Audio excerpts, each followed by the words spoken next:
ওম নমো ভগবতে বাসুদেবায়।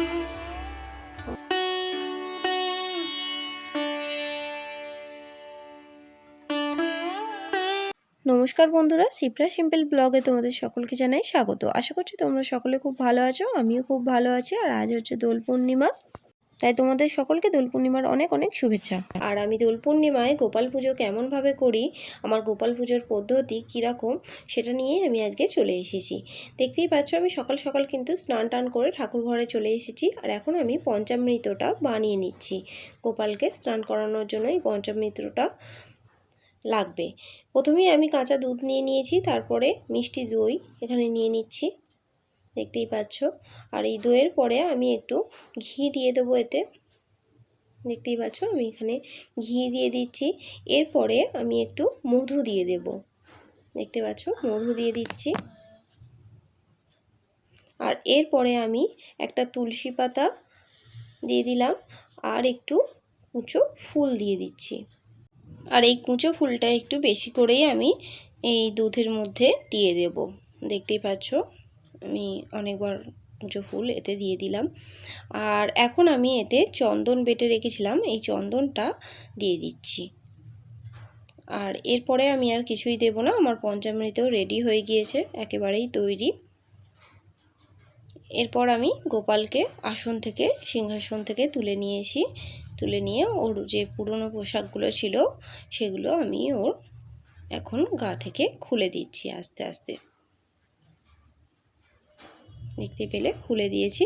আর এখন আমি একটা স্টিলের গামলা নিয়ে নিয়েছি, তাতে মঙ্গল চিহ্ন এঁকে নিয়েছি আর একটা তুলসী পাতা দিয়ে দিয়েছি। আর এরপর আস্তে আস্তে আমি ওই পঞ্চামৃতটা দিয়ে গোপালকে স্নান করিয়ে দিচ্ছি, দেখতেই পাচ্ছ। আর স্নান করানোর সময় আমি এই মন্ত্রটা উচ্চারণ করছিলাম, ওম নমো ভগবতে বাসুদেবায়। এরপর আমি 3 বার ওই মন্ত্রটা বলে স্নান করিয়ে দিয়েছি। আর এরপর আমি গঙ্গা জল দিয়ে ভালো করে পরিষ্কার করে দিলাম, গোপালকে ভালো করে পরিষ্কার করে স্নান করিয়ে নিলাম। আর এবার আমি ভালো করে গোপালকে একটা শুকনো কাপড় দিয়ে ভালো করে গোপালের গা হাত পা ভালো করে মুছিয়ে দিচ্ছে, একেবারে শুকনো করে মুছিয়ে দিয়েছি। আর এখন আজকে যেহেতু দোল পূর্ণিমা, তাই গোপালকে তো একটা নতুন পোশাক পরাতেই হবে, তাই ওর জন্য নতুন পোশাক কিনে নিয়ে এসেছিলাম, সেটাই এখন পরিয়ে দিলাম। দেখতেই পাচ্ছ এখন গোপালের শৃঙ্গার চলছে, ওকে মালা মুকুট এই সবগুলো আমি এখন পরিয়ে দিচ্ছি। আর দেখো গোপালের সাজ এখন হয়ে গিয়েছে, কেমন লাগছে তোমরা কিন্তু কমেন্ট করে জানিও। আর আমাদের বাড়িতে তো 2টো গোপুসোনা আছে, মানে গোপালের 2টো মূর্তি রয়েছে ছোট্ট ছোট্ট, তাই আর একটাকেও আমি এই একই পদ্ধতিতে স্নান করিয়ে দিলাম। আর ভালো করে শুকনো করে এখন মুছিয়েও দিচ্ছি। আর এই গোপালকেও ভালো করে আমি নতুন পোশাক পরিয়ে দিয়ে শৃঙ্গার করিয়ে দিচ্ছি। আর এই গোপালও এখন রেডি। আর এবার আমি ওই পঞ্চামৃত থেকেই একটু পঞ্চামৃত ফুলের মধ্যে করে নিয়ে আমাদের বাড়িতে যে লক্ষ্মীনারায়ণের বিগ্রহটা রয়েছে তার উপর ছিটিয়ে দিলাম, কারণ প্রতিদিন তো বিগ্রহ নামিয়ে স্নান করানো সম্ভব হয় না, তাই এইভাবে পঞ্চামৃত ছিটিয়ে দিলেও স্নান কমপ্লিট হয়ে যায়, তাই সেটাই করলাম। তারপর চন্দনের ফোঁটা দিয়ে দিলাম গোপুসোনাকে, লক্ষ্মীনারায়ণ এই নারায়ণকে, জগন্নাথ দেবকে সবাইকে চন্দনের ফোঁটা দিয়ে দিলাম। তারপরে এখন আমি কিছু কুচো ফুল রেখেছিলাম একটা পিতলের থালার মধ্যে, সেই ফুল দিয়ে এখন পুষ্পাভিষেকটা করিয়ে দিচ্ছি। গোপুসোনার পুষ্পাভিষেক করিয়ে দিলাম। আর এরপর আমি লক্ষ্মীনারায়ণকেও একইভাবে পুষ্পাভিষেক করিয়ে দিলাম।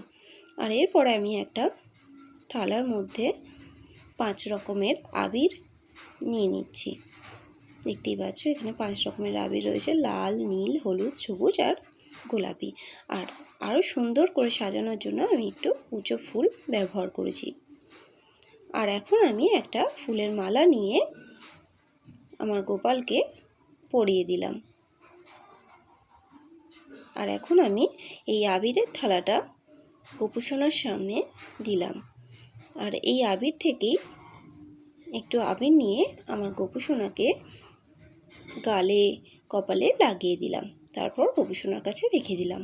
তারপর ফুলের চুবড়ি থেকে আমি তুলসী পাতা নিয়ে নিয়েছি একটা, নিয়ে চন্দন তাতে লাগিয়ে নিয়ে গোপুসোনার কাছে অর্পণ করলাম। তারপর ফুলের চুবড়ি থেকে একটা ফুল আর একটা তুলসী পাতা নিয়ে গোপুসোনাকে অর্পণ করলাম। এরপর আমি এখন ফলটা কেটে নিচ্ছি। 5 রকমের ফল কাটবো এখানে আমি, সেই জন্য এই পিতলের পুষ্প থালাটা নিয়ে নিয়েছি। আর দেখো এখন আমার 5 রকমের ফল কাটা হয়ে গিয়েছে। এখানে এখন আমি মঠ দিয়ে দিলাম। আর যে মিষ্টি ছোলাটা হয় এগুলো কিন্তু একমাত্রই দোলের সময়তেই পাওয়া যায়।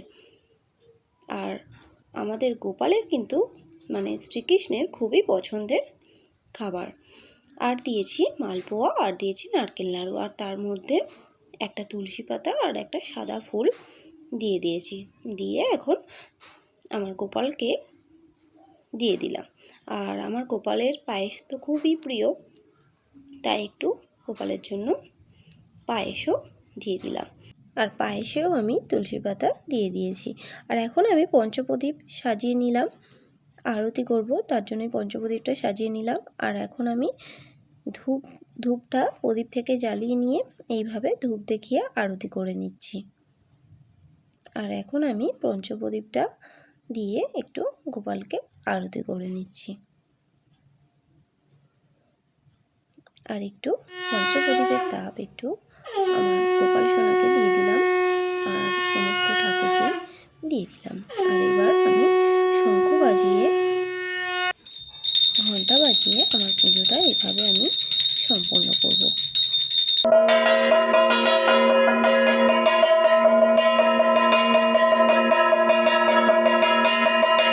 আর এখন আমি গোপাল সোনাকে এবং আমার সমস্ত ঠাকুরকেই প্রণাম করে নিলাম। আমার পুজো পদ্ধতি যদি তোমাদের ভালো লেগে থাকে তাহলে একটা লাইক করে দিও আর চ্যানেলটাকে সাবস্ক্রাইব করে দিও। আজকের মতো এখানেই শেষ করছি, আবার দেখা হবে পরের ব্লগে।